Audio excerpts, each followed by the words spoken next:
Hello, beautiful souls, and welcome to my channel. Thank you for joining us on this exploration of Jim Vallance. We hope you find it enlightening. James Douglas Vallance, born May 31, 1952, is a Canadian songwriter, arranger, and producer. He is best known as the songwriting partner of Canadian musician Bryan Adams. Vallance began his professional career as the original drummer and main songwriter for Canadian rock band Prism under the pseudonym Rodney Higgs. In addition to Adams, Vallance has written songs for many famous international artists such as Bonnie Raitt, Aerosmith, Carly Simon, Rod Stewart, Roger Daltrey, Tina Turner, Alice Cooper, Ozzy Osbourne, Europe, Kiss, Scorpions, Anne Murray, and Joe Cocker.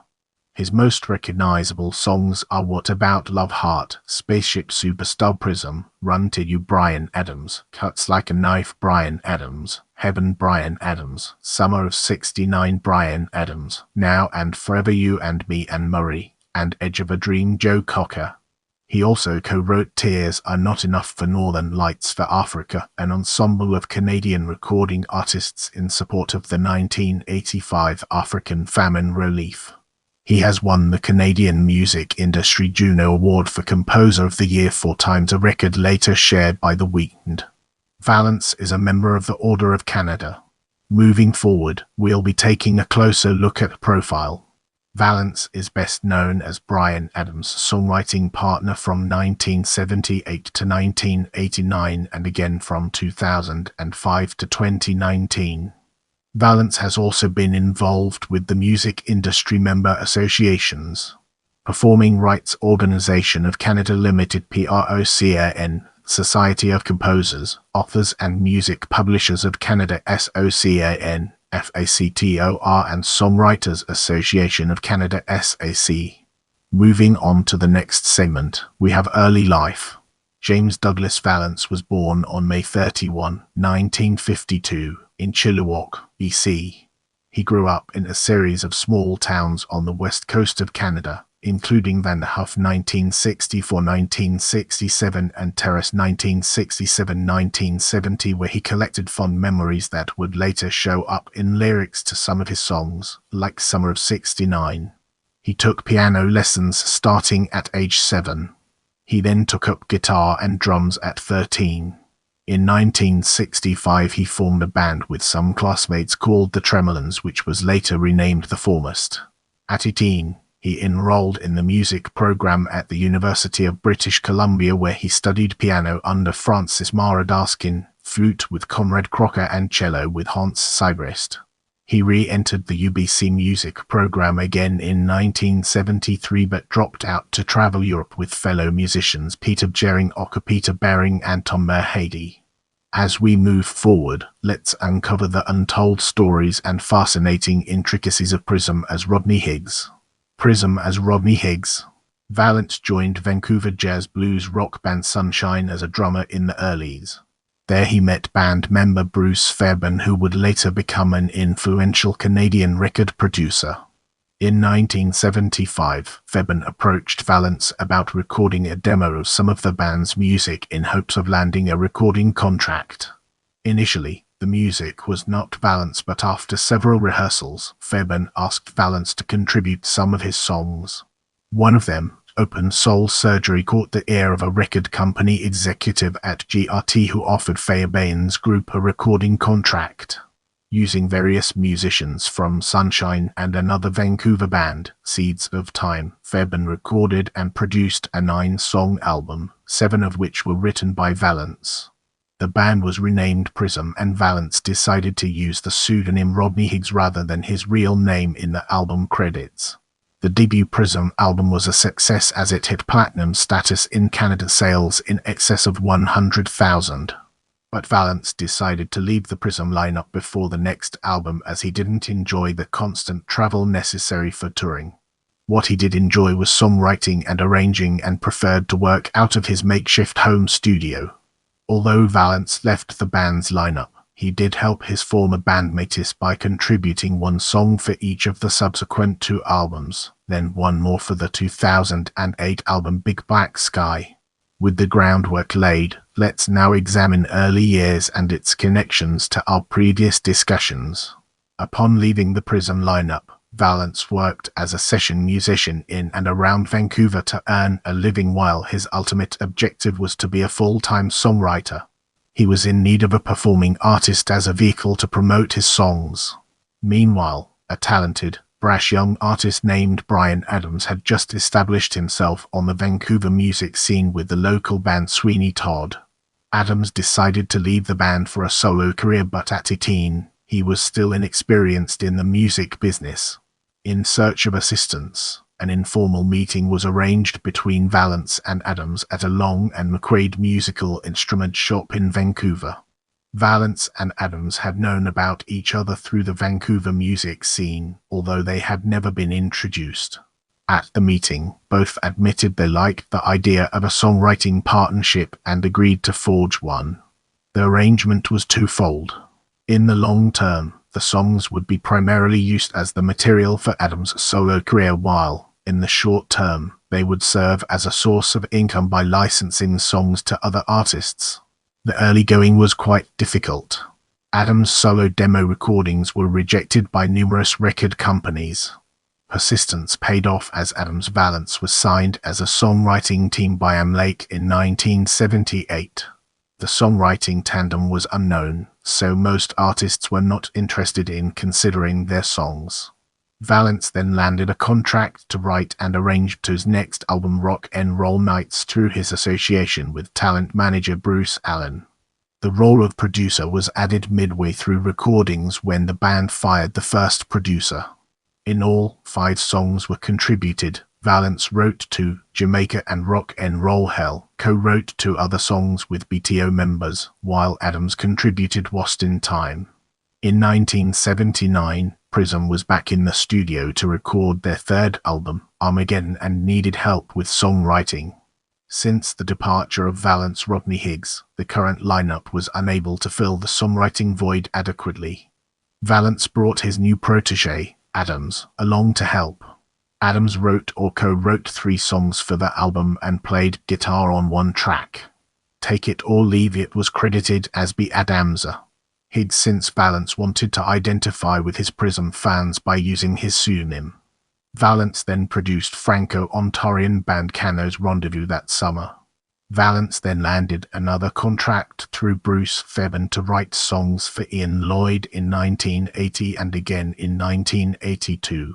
In total, 6 Adams-Vallance compositions were used by Lloyd, and another 4 were collaborations between Vallance and Lloyd's band. In between, Vallance worked as a session and club musician and took a job as the drummer for Tom Jones' TV show produced out of Vancouver. Also, in 1981, Vallance co-produced along with the band the second album by Vancouver's Doug and the Slugs, Rap It. Vallance also continued to work as an arranger and co-songwriter for other acts, working with Tonto on an unreleased track called What About Love in 1982, which would eventually become a huge hit for the band Heart. In 1982, Vallance and Adams received a call from producer Michael James Jackson inquiring about contributing songs for the next Kiss album. Although Vallance and Adams were not heavy metal fans, it was a golden opportunity for exposure for their songs by a world-class rock act. With outside collaboration from Gene Simmons, War Machine, and a Ray-written Rock and Roll Hell were recorded for Kiss Creatures of the Night release that year. Later, Bonnie Raitt, who heard a demo of their song No Way to Treat a Lady, decided to record it. Between 1980 and 1982, Adams recorded and released his first 2 solo albums, self-titled Bryan Adams and You Want It, You Got It. Vallance doubled as co-producer on the first. Although neither album was a big success, Adams' extensive touring helped him garner a lot of recognition as an artist. The Adams-Vallance songwriting team was starting to gain momentum. In this section, we'll be shedding light on Cuts Like a Knife and its impact on our understanding of the subject.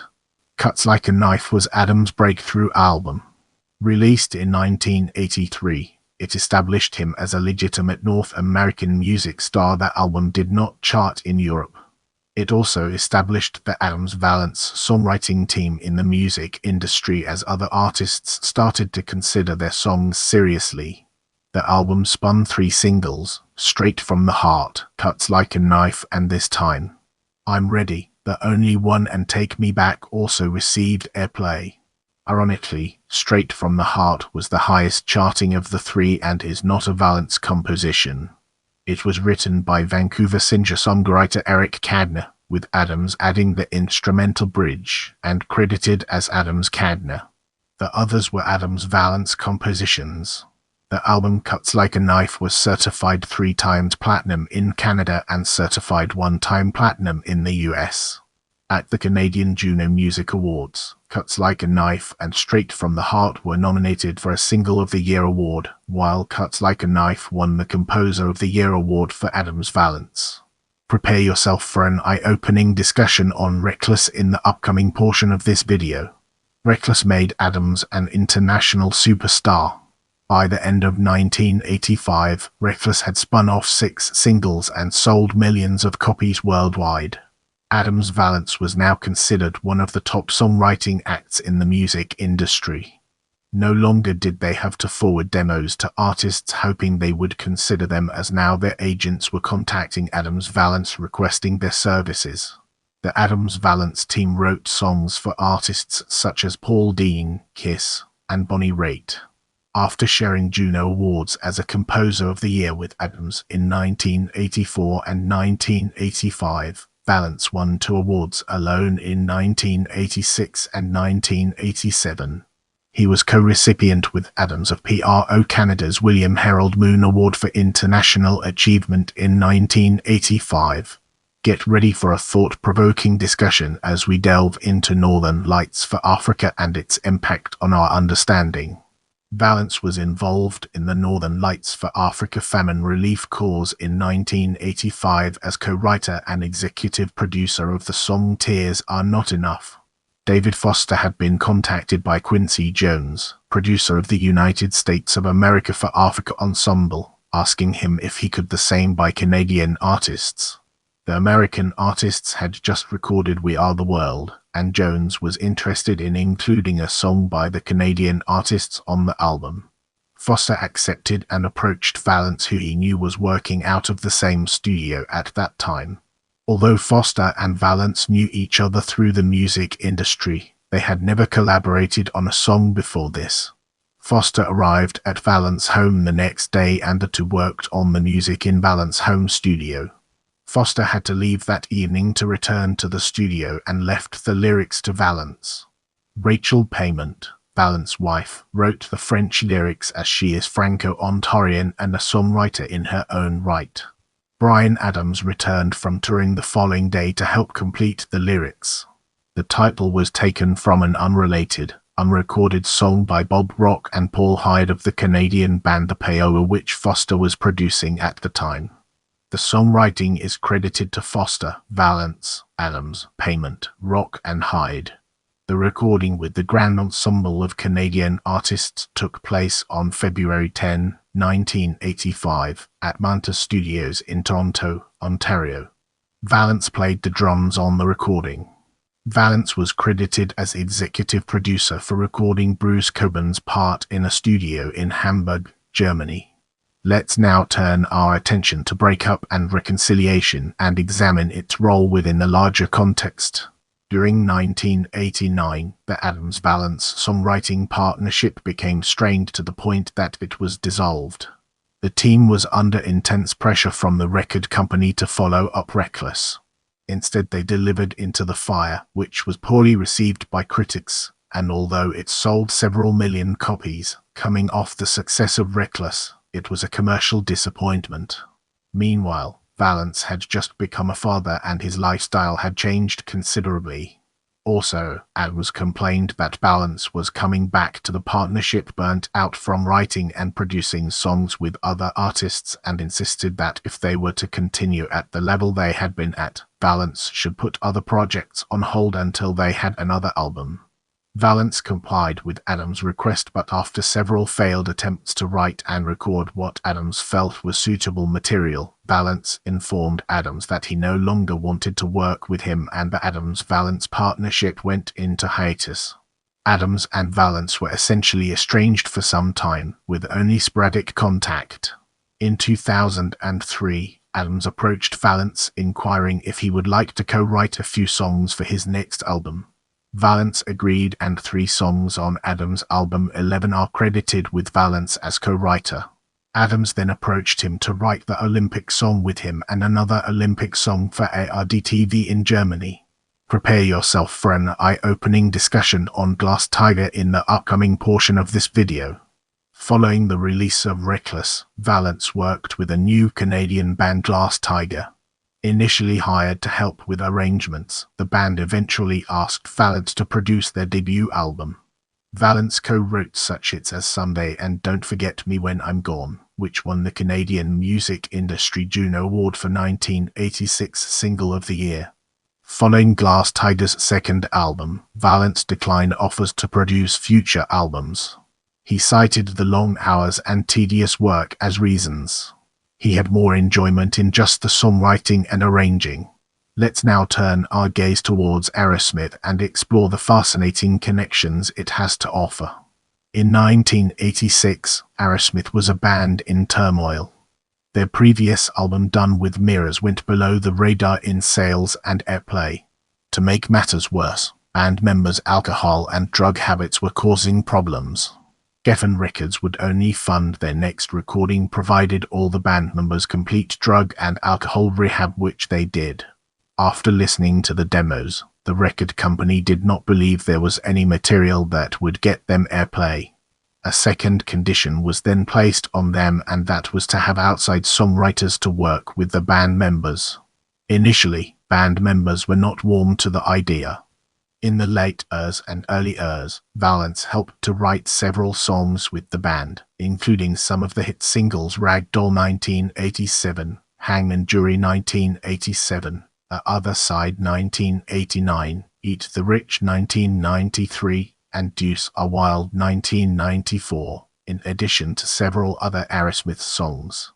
He also co-wrote the single Legendary Child, which was initially written in 1991, and then later reworked and released in 2012 as the lead single on Music from Another Dimension. Prepare yourself for an in-depth analysis of awards in this section. Vallance has been awarded or honored with over 35 SOCAN and Procon Classics and related awards, as well as awards from BMI and ASCAP. Vallance served on the boards of PROCAN, SOCAN 1996-8, 2003, 2006-9, FACTOR 1985-7, and the Songwriters Association of Canada in 2008, and the latter's Advisory Board 1998-2008. In 2003, Vallance won an International Achievement Award for the song Heaven at the SOCAN Awards in Toronto. In 2007, Vallance was appointed to the Order of Canada and invested in 2008. Let's now shift gears and explore personal life through a critical lens, uncovering its strengths and weaknesses. Vallance married singer-songwriter Rachel Payment in the early years. Payment is a former member of the groups CANO and Morgan. She is an accomplished singer-songwriter in her own right.